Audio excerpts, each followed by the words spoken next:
1973, Lulac creates the Lulac National Education Service Centers to provide educational services to Hispanic students.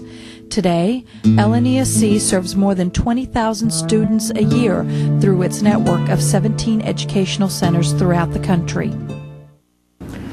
Well, we needed to start LNESC because we realized that not enough Hispanics were getting into college.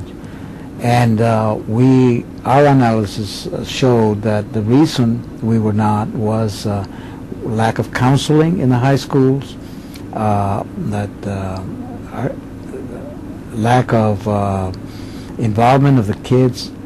They said to tell them it's possible for you to go to college. Sí se puede, and to start preaching that kind of sermon. And third, getting into college itself was getting more and more difficult, and even fourth, the problem about money, how we were going to provide an incentive for kids to get into college, in addition to some money to help them get in, and those were the main purposes of LNESC at the time. It was a proposal that was developed and sent and funded by the War on Poverty program, and we set up about 12 different cities, the LNESC program in about 12 different cities throughout the country, and proceeded to encourage kids to get into school.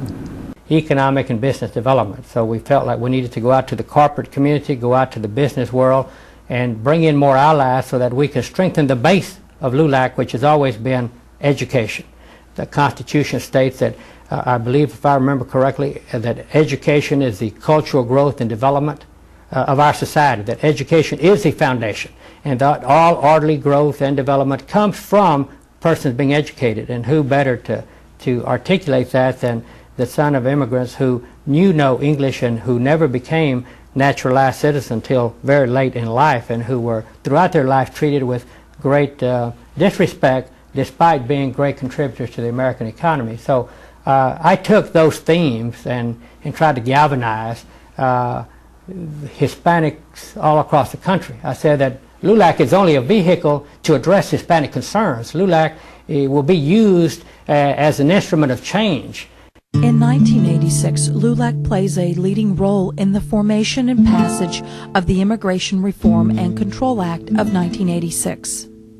We saw by the late 80s that if all the advances that we were making in civil rights, in education, and in pushing our children into and making sure they stayed in college, that was going to be short-lived if when they got out they didn't have access, because of their surnames, to capital, that they were not going to be as credit-worthy, that their insurance rates on their automobiles would be much higher because of where they live and not how they drove.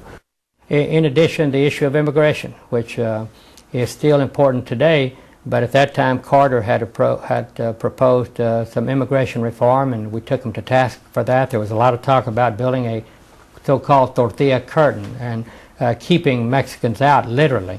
And because I'm a son of Mexican immigrants, those issues have always been close to my heart, and I empathize greatly with the plight of the indocumentado.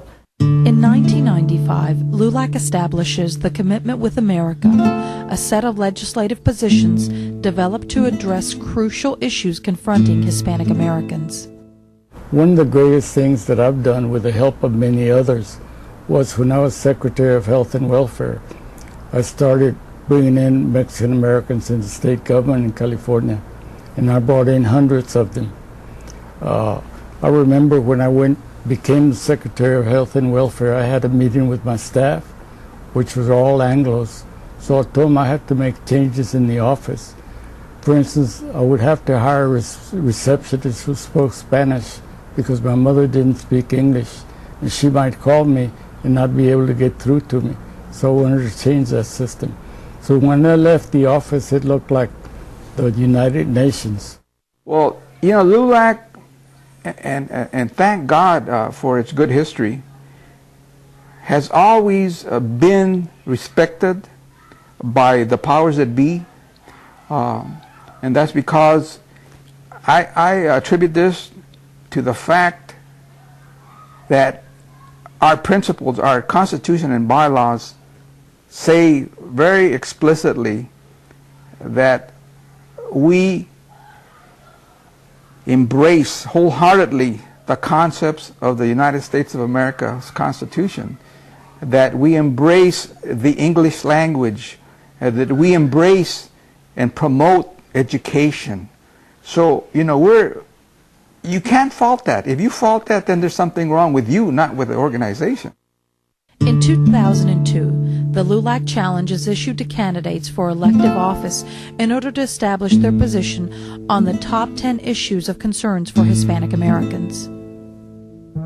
Lulac stands for an equality and essence of being as good as you can be, an essence of being the best that you can be, but just as important, a recognition that you are an individual who's as qualified, as able, and as gifted as any other individual on this planet. So Lulac to me it's equality. It is an equality potion, if you would. It is an equality plateau. And so I don't know of any other way to describe the organization, but it is that.